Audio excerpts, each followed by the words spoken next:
Sa tuwing narinig natin ang bansang Switzerland, madalas nating naiisip ang malalawak na burol, ang mapayapang Alps, at ang mataas na kalidad ng pamumuhay.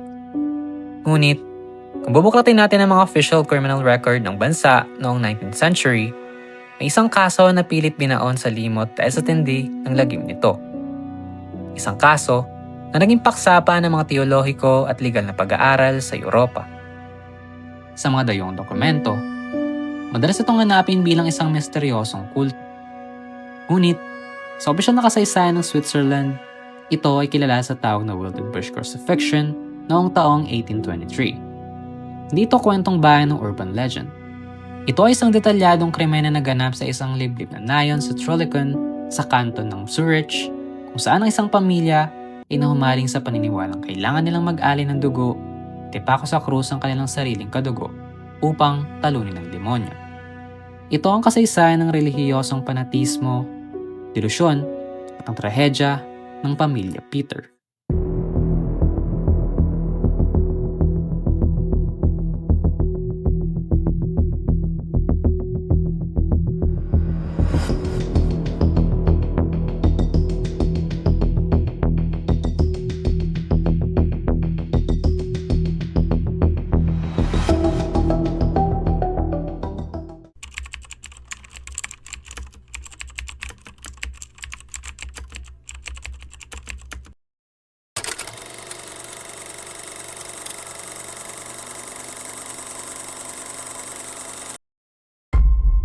Upang maunawaan natin ang krimeng ito, kailangan nating kilalanin ang utak sa likod nito. Si Margarita Peter. Isinilang siya noong 1794. Si Margarita ay lumaki sa isang panahon kung saan ang Switzerland ay nakaranas ng pag-usbong ng mga tinatawag na separatists. Mga relihiyosong grupo na humiwalay sa opisyal na simbahan ng estado dahil sa paniniwalang masyado na itong makamundo. Mula sa kanyang kabataan, si Margarita ay kilala na sa pagiging seryoso at mapag-isa. Ngunit noong kanyang 20s, nagsimula siyang magangkin ng mga banal na pangitain na visions. Ayon sa mga record ng korte, si Margarita ay may pambihirang karisma. Nagawa niyang kumbinsihin ng kanyang buong pamilya, kanyang amang si Johannes Peter, kanyang mga kapatid na si Elizabeth at Magdalena, maging ang ilang kapitbahay, na siya ay isang propeta na pinili ng Diyos upang sagipin ang sangkatauhan mula kay Satanas. Sa loob ng kanilang farmhouse sa Wildenbusch, isang maliit na pamayanan, tinayo ni Margarita ang isang sariling sekta. Ang kanyang bawat salita ay tinuturing na utos ng langit.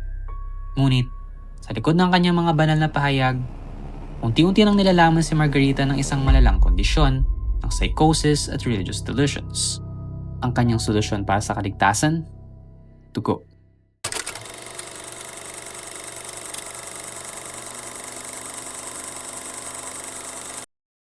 Noong March 1823, umabot sa sukdulan ng paranoia ni Margarita. Inutusan niya ang kanyang mga tagasunod na magkulong sa loob ng kanilang tahanan. Sinabi niya na ang buong paligid ay napapaligiran ng mga hukbo ni Satanas at ang katapusan ng mundo ay nagbabadya na. Sa loob ng maraming oras, ang farmhouse ay napuno ng hiyawan, dasal at kaguluhan. Ang mga membro ng kulto ay nagwawasiwas ng mga palakol at kutsilyo sa hangin sa paniniwalang nilalabanan nila ang hindi nila nakikitang demonyo. Ngunit, ayon sa opisyal na testimony sa korte, hindi naging sapat ang mga haka-hakang kalaban para kay Margarita. Ibinaling niya ang kanyang atensyon sa kanilang sariling kapatid na babae na si Elizabeth. Inihayag ni Margarita na si Elizabeth ay sinapian ng masamang espiritu. Upang mailigtas ang kanyang kaluluwa, pinag-utos niya ang marahas na pagpaparusa rito. Kanyang sariling pamilya, sa ilalim ng bulag na pagsunod, ay walang awang binugbog si Elizabeth gamit ang mga bakal na pamalo at martilyo. Matapos ang ilang oras ng matinding paghihirap, pinawian ng buhay ang biktima. Ngunit, imbis na magising sa katotohanan ng pamilya, kamatayan ni Elizabeth ay lalong nagpatindi sa kanilang delusyon. Tinignan ni Margarita ang nag-ihisteryang pamilya at sinabi ang katagang nagdala sa kanila sa huling yugto ng lagim.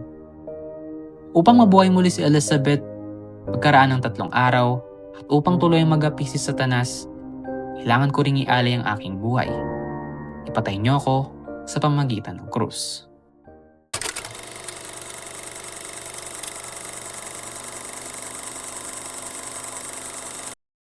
Dito, naganap ang pinakanakakilabot na bahagi ng kasaysayan ito. Nakatala sa mga forensic at legal archives ng Search. Upang gayahin ang huling sandali ni Hesukristo, nagpagawa si Margarita ng isang kahoy na krus sa loob ng silid. Humiga siya rito at voluntaryong nagpapako sa kanyang sariling pamilya. Ang kanyang kapatid na si Magdalena, ang iba pang kasamahan ng kumuha ng mga lalaking pako, tumaon sa kanyang mga kamay at paa. Kahit dugo ang nakabitin at nakakaranas ng matinding sakit, di pa rin natapos doon ang ritual. Humingi si Margarita ng mas mabilis na kamatayan, kaya tinutusan niya silang pukpukin ng kanyang ulo gamit ng pait, martilyo. Bago siya tuluyang malagutan ng hininga, iniwanan niya ang kanyang huling pangako, huwag kayong umiyak. Dahil sa 3 araw, babangon ako muli kasama si Elizabeth. Nang mamatay si Margarita, iniwan ng pamilya ang 2 bangkay sa loob ng kwarto. Nagdasal sila, naghintay ng 3 araw. Ngunit, walang himalang nangyari. Ang tanging sumunod ay ang amoy ng nabubulok na laman, ang unti-unting pagkapawi ng kanilang reliyosong hipnotismo.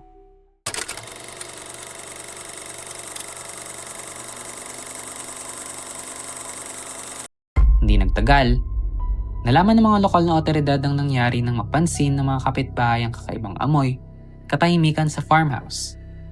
Ang balita tungkol sa Wildenbush crucifixion ay yumanig sa buong Switzerland maging sa buong Europa noong panahong iyon.